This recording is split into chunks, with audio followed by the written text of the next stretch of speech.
Dans la France Bouge, on aime se poser, découvrir l'histoire d'un produit, d'une marque ou d'un endroit qui font la fierté de notre pays. Aujourd'hui, le lancement d'un parfum de niche, et oui, signé Djibril Cissé, vainqueur de la Ligue des Champions.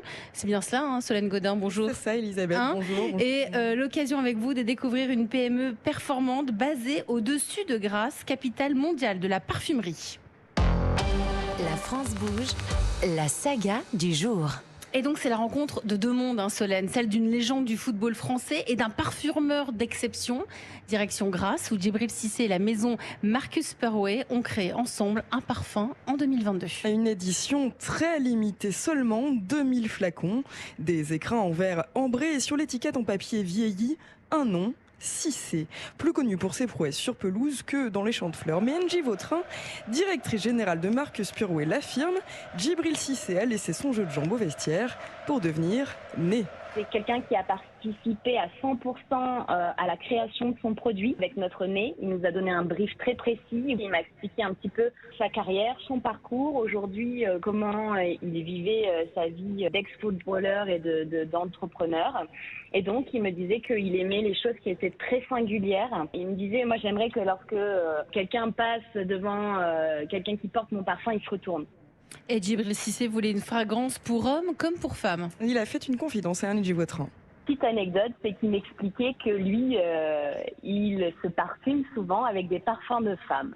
Ah, donc cet ancien joueur de foot dans la peau d'un créateur de fragrances, mais c'est bien le sport finalement qui l'a conduit vers ça. Oui, une rencontre avec le dirigeant de cette maison, Tony Had, passionné de sport, notamment de vélo. Les deux hommes sympathisent, les discussions s'enchaînent, compétition, palmarès, mais aussi entrepreneuriat, luxe. Le parfumeur invite le footballeur à visiter ses ateliers à Grasse. Djibril Cissé marche dans les pas d'une reine. Nous étions le parfumeur privé de la reine d'Angleterre. C'est comme ça que Marcus Purway a fait sa renommée. En 1946, à la création du Festival de Cannes, une clientèle internationale s'est développée sur Cannes. Et donc, nous étions les parfumeurs officiels de Michel Morgan ou de Robert Charlebois. Aujourd'hui, dans notre boutique historique, on a des photos d'eux dédicacées, remerciant Monsieur Purway pour la création de leur parfum sur mesure.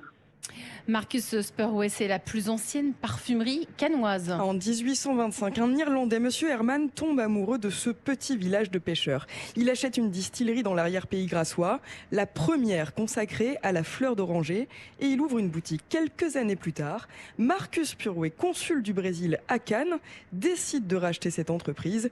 Lui aussi raccroche le maillot de diplomate pour devenir parfumeur. Alors depuis, Cannes a bien changé, la croisette, les yachts, les transats. Le parfumeur, lui, a gardé son authenticité. Ce qui nous différencie aujourd'hui, c'est vraiment le côté artisanal, 100% français. Chaque produit est fabriqué un à la main. Nous sommes les seuls parfumeurs qui fabriquons notre propre parfum, donc mélangeons nos matières premières pour en faire une essence et jusqu'à la fabrication et le conditionnement du produit fini, jusqu'à la distribution chez le client final. De la haute parfumerie, 2000 nouveaux flacons Cissé sont sortis de l'atelier Marcus Purway il y a quelques semaines. Preuve de leur rareté, chacun est numéroté. Reste à savoir si l'ancien bleu s'est réservé le numéro 9 en mémoire de son maillot de l'équipe de France. Merci Solène Godin pour cette belle histoire du jour.